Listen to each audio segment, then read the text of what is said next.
Hello and welcome back to Hollowponds Solo Sagas. So we are playing through our Lancer campaign solo. So this is Lancer RPG, bog standard Lancer RPG, played solo, utilising the solo guide or the GME, which is a Games Master emulator and GM helper that I've written, and you can find on DriveThruRPG. And also, as I'm pushing that, I might as well push the point crawl that we have been playing through, which is also on DriveThruRPG. They work well together and you can pick them both up. The link is in the description.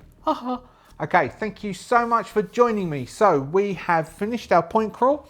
We generated a new mission last session. We decided to stay working with the resistance. This week is we're going to do a skill challenge part of the overall mission. We rolled a, what was it? It was an elite mission. We had, is that right? Okay, where's my notes? Again, with our journaling. This is my using journaling notes because my memory is awful. It was an elite mission with 1 combat and 1 skill task. I mean, it'd be nicer if it was a big operation like our point crawl. I quite enjoyed that. So what we decided to do is say that so we rolled it as a holdout, which means that the map is that we are situated in the center, that the NPCs are going to be coming in from potentially any side and attempting to hit us. I haven't generated the NPC list, but we'll do it very much the same as we had with the end of the point crawl. The aeroplane's going over, you can probably hear it. With the end of the point crawl, that I'll do a long list of NPCs and we'll just throw them in. I think it's meant to be twice as many. Hold on, we'll have a double check. Yep, 2 times the enemy forces that you would normally use. At the beginning of every turn, hold on. Yeah, at the start of any round, the GM deploys up to 2 characters as reinforcements in the ingress zones. So every turn we will bring in 2 in the ingress zone. We have to stay there. It's at the end of the 6th round. If we have a score of 1 or higher, we win. If we have a score less than 1, they win. We start off with 4 points, and for every NPC that is inside our zone, we lose a point down to 0. So we want to try and push them out. So we've got Viking could use the controlling people's movement to send people out of the zone. We would need to then try and freeze people, hold people. Marquis is going to have to be trying to do knockback on people to knock people out of the zone, because their key, as per the rules in the GME for the action flow for the rolls, will be to get into the target zone. So they're just going to be charging into the target zone, apart from possibly artillery characters that might roll. They will just be trying to bombard us in the hold zone. So we have, that is our mission that we're going to be aiming for. But first, we have to do a skill task. Now, what the skill task we discussed, this is all underwater because we rolled that as well.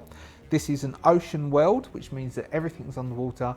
Everything is difficult terrain, apart from the fact that I will build the NPCs as having EVA modules, which means that they can move normally underwater. That seems fair because they would be underwater, we're meant to be there. So the idea is that we will have a skill task. We've gone into a base, which is an underwater base, and we want to do something to it. So we might roll some keywords, which I don't know if I did. No, I don't. We've got sneak sabotage is what we have to do. That is our mission. Our skill mission, as rolled in the GME, is to sneak in. Now, why are we there is what we haven't quite worked out yet. So let's roll some keywords and find out why we are there. We'll just roll some creative flexible verbs. We'll use reds. 12, distract. And 35 is scout. Okay, so we have, our mission was sneak, sabotage, or disrupt. And then our keywords that we rolled for our verb words was distract and scout, which works perfectly together. So I would say that our goal is that we have to get in. Okay, so this works for holdout, is we need to get in there and we are trying to distract or scout. So we're scouting out the area. So we'll say that Harris Armories has started doing some work, has started doing some research or some harvesting on this ocean world, and the resistance, who is trying to resist Harris Armories moving into this sector of space and secure it for free enterprise. We don't know why they're doing this. So our job is to get in. So Marquis and Viking are going to go in on foot, like dive in and attempt to get into this base. We're trying to get in, scout it out, and then we want to transmit data. And that is the holdout. The holdout then is at some point when we trigger off the transmission, the enemy will find out and start to try and come in, hence the battle. And our 3 states we have a fail state, and on a fail state, the enemy, we did this last week, the enemy gets the first activation, and for the whole of their first turn, they have +1 accuracy. A win state, which would be, so this is for the skill challenge, a win state for the skill. So if we roll under 10 on our final skill challenge roll, that's the fail. If we roll over 20, then we can get a bombardment. We can use a bombardment on our first turn, and a between 10 and 20 on the skill challenge. It just is as per the book, which is a holdout, which we go first and then we alternate turns. That's what we've got. So we've got 3 things that we need to do, Marquis, and so what we'll have is that we have been dropped in quite a way away from this base, and very much in the, I can't remember what the James Bond film is, when they go in with the little motor things and it's the team goes in, the attack team goes in.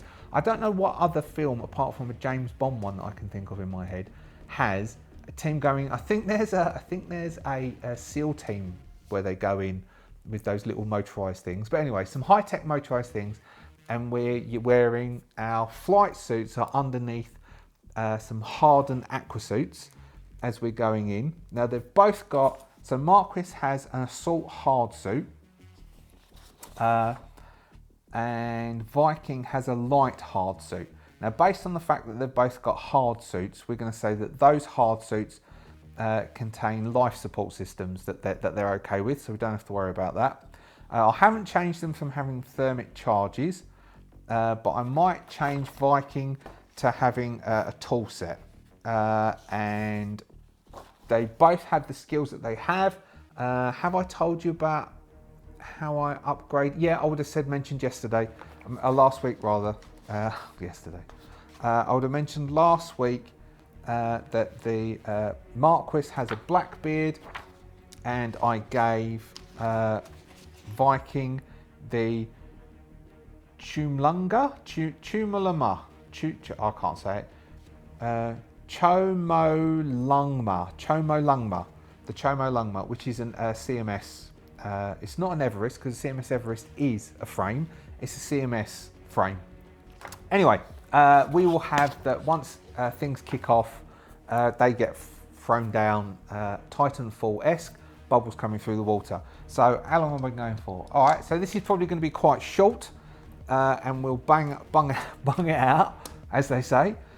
We have 3 things that we need to do. We need to try and get in. We need, for every success of those 3, we can gain an accuracy die.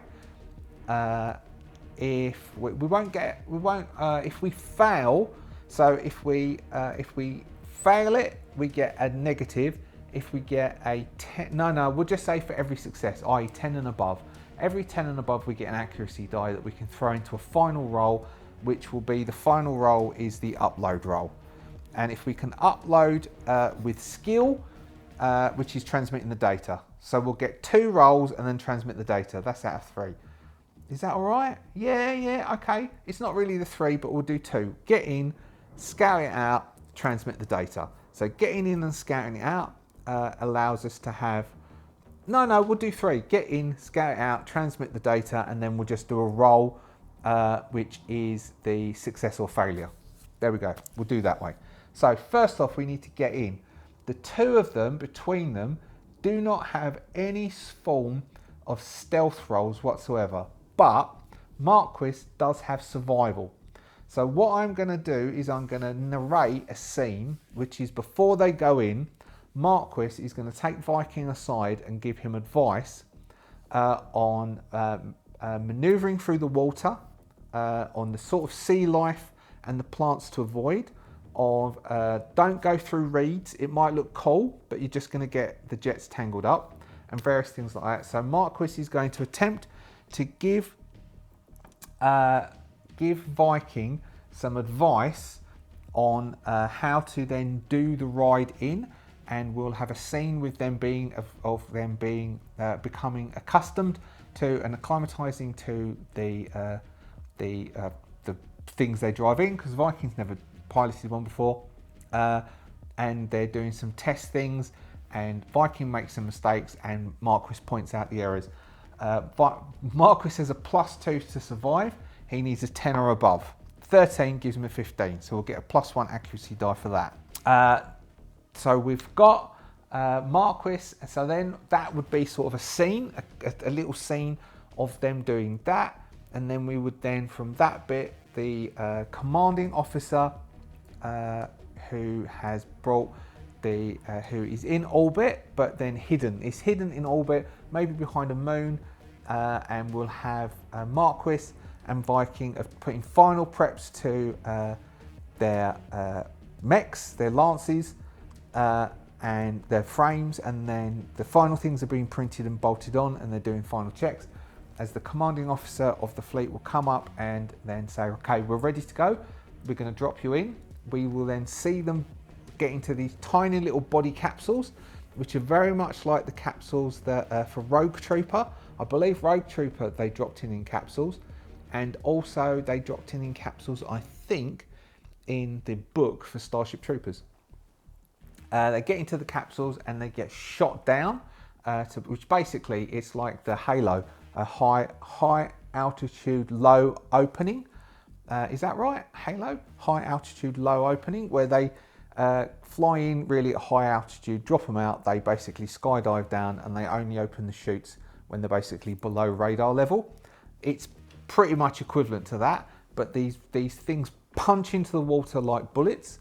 We see them bundling down through the ocean to the bed, crack into the ocean floor, where they burst open with bubbles, and then as the bubbles settle, we see the two automated sort of submarine things come out, with Viking and Marquis clearly which one is which, moving through, because Marquis is tooled up and Viking is mainly tooled up but with tools.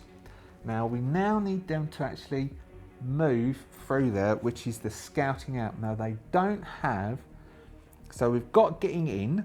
Now we'll have them come up to the base. Now they need to get into the base. Now for this, we could have Viking could take this one, because Viking has hack or fix, invent or create. Now we could use hack or fix for Viking to hack into. Now we've got, so one of the things that I asked Mandy to do when she made this battle map was to put a sort of a lift plate or a trapdoor plate in the middle, thinking there might be an underground base, that like just a little underground transmission base that they're going to try and get into. So first they need to get that open. Now that would be Viking. Viking would then need to, I just realised, I'm like just constantly, I'm making all this up on the fly, just talking consistently. So someone should employ me to do this, because I'm quite good at it, even if I do say so myself, sir. So he's going to attempt to hack in and get in through the doorway. So Viking needs to get in through that. Now, is there any way Marquis could help? Because there's nothing that Viking could have done to have given an assist and given an accuracy die for the survive, but possibly. So Marquis does have blow something up, but that's different. He's also got pull rank, read situation, and assault. Now we could say that read situation and assault, that Marquis is going to hold guard. Marquis is going to assist by holding guard. Actually, we'll do, Marquis is going to do a quick roll. If Marquis can get 10 and above, then Viking can have an accuracy die, but this won't count, but there's no failure. No, he doesn't. Oh no, +4 with assault gives an 11. So yes, we'll give an accuracy die to Viking, who's now going to actually do the roll to try and get them an accuracy die for the main roll, and that is that Viking is going to attempt to hack through. He has +4 for hacking to get into the compound, and then we'll have them maneuver through the compound. If they fail the roll, then if they both have to make a roll to get into the compound, and we'll just give them, I don't know, maybe they've got a speed of 4, they have an evasion of 8, but that's them, E defense. They've got an agility, they can do an agility roll. They both need to make an agility roll above 10 to be able to scout into the area. So this is to get in. Viking needs to roll a 10 or above to get them an accuracy die to get in. 17, 18, 19. 19 plus 4 gives a 23, which is a crit. And I'm going to go really kind and give them 3 accuracy die. Now we can burn those if we fail in the scouting in, I reckon. We can burn 1 each for failing. So they need to now, so we've got the door open, so then we've got a scene of floating. Marquis has a shoulder arm. What's Marquis got weapon wise? Marquis does have a kinetic weapon. So we're going to say Marquis has got a shoulder arm, and Marquis is pulled guard, protecting Viking, as Viking is going to be working away on the panel to get it open. He got a crit, so he doesn't take very much time. There's a click and the panel hisses open. There's all bubbles and water comes out as it opens up, and they both slip in. Then it closes, the airlock cycles, and we can see them dripping, stepping stealthily into this corridor of this underground base. At this point, they're going to need to maneuver their way around the underground base to try and get to the data core and then be able to start transmission. This is where we'll make them both make an agility roll to see if they can stealth their way through. Otherwise, we will say that we'll extrapolate that they bump into someone, they need to do some stealthy garroting, and that will work, but they're going to lose an accuracy die for every one of them that fails. So first off, Marquis is going to attempt to stealth. Marquis has an agility of 4. 4 plus 5 is a 9, so that is a failure, putting them only down to a +2 accuracy die. As Marquis, and then let's just do Viking as well. Viking's got a +1. They both fail, so that now go only down to 1 accuracy die. Then they need to make the transmission, which might give them another one. They bump into a guard outpost. They need to do some swift hand-to-hand combat, which we won't bother rolling that because we'll cover this and losing the accuracy die as that. And then they stash them in a cupboard. They do what was it called? What do they do? An agent. I can't remember what his number was. An agent, whatever his number is, by putting them in a cupboard and closing the cupboard door, and they just shake their heads and shrug. Now they can attempt to do the transmitting, and then they'll do the final roll, which we'll also use as the hack and fix. We want something slightly different. Maybe we're going to have read the situation. Marquis is going to read the situation, which he's also got an assault, which is a +4, which is him attempting to guide them without getting into any more trouble. They need a 10 plus to get a +1 accuracy. 4, which is a 9, which is a foul, so they don't get a plus accuracy for that, which gives a sum total of 1 accuracy to the upload roll. All right, so they get lost. We have a scene of them checking the map on the wall, and Marquis being very determined that this is the right way to go, and leading them down one corridor, which ends up being a dead end, and then having to go back to the map and go, it's the wrong way around. This map's wrong.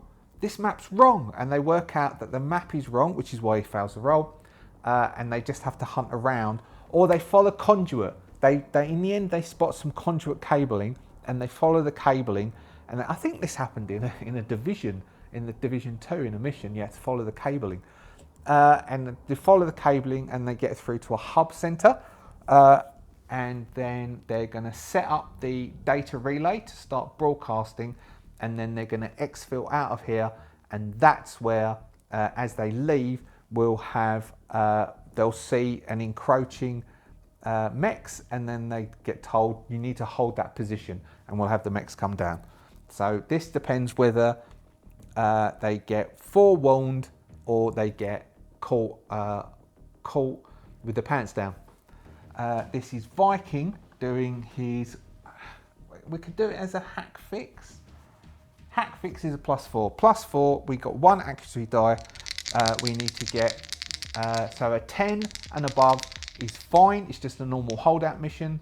Below a 10 is we get caught unaware. As we come up, they're already coming into the base, and then they get the first turn before the mechs land. So basically our mechs have landed, which means that they get the advantage. Then we mount. Oh, cool. So we get a 13 +4 is a 17. So the 17 means that we have got a normal entry. So we have normal description. So what basically happens is for this one is that we see them coming, we see them at the bottom of the lift cycling the airlock.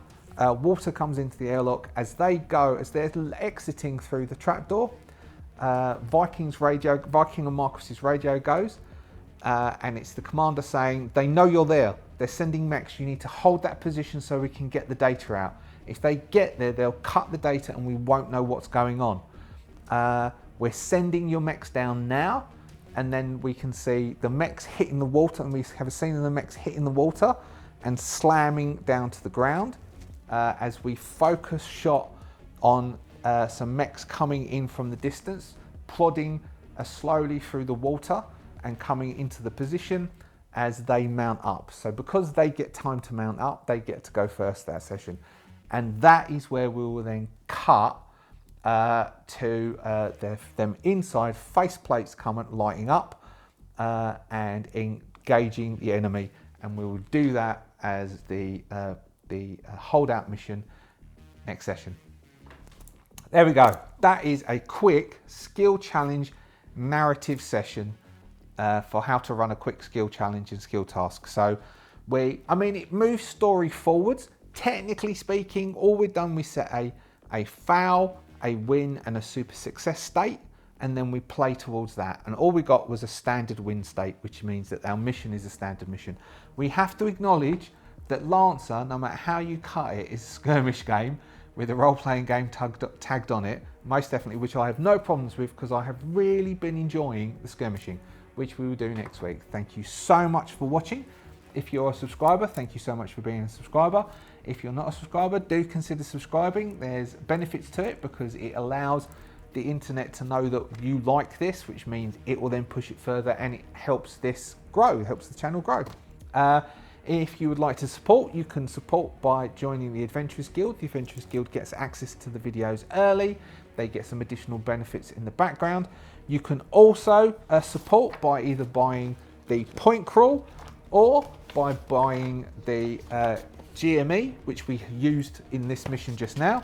Both of those. You can also get discounts on those I often roll discounts through to the Patreon if you would like to join the Patreon, where the oracles can be found, not oracles, the trifolds can be found, including the new trifold on starting solo role-playing, if you wish to play like this, or I'm going to have one on journaling, which will probably come out in a couple of weeks, supporting the how-to video of last week. And that is that. Thank you so much for watching. Join me next week where we will be using Mandy's underwater map. All Mandy's maps are in here. I've actually named her Mandy S. If you look up Mandy S as an artist on DriveThruRPG, you will find this product, which is the first thing that Mandy has produced the artwork for. Sorry to digress. And that's it. Next week we will do the battle. Thank you so much for watching. See ya.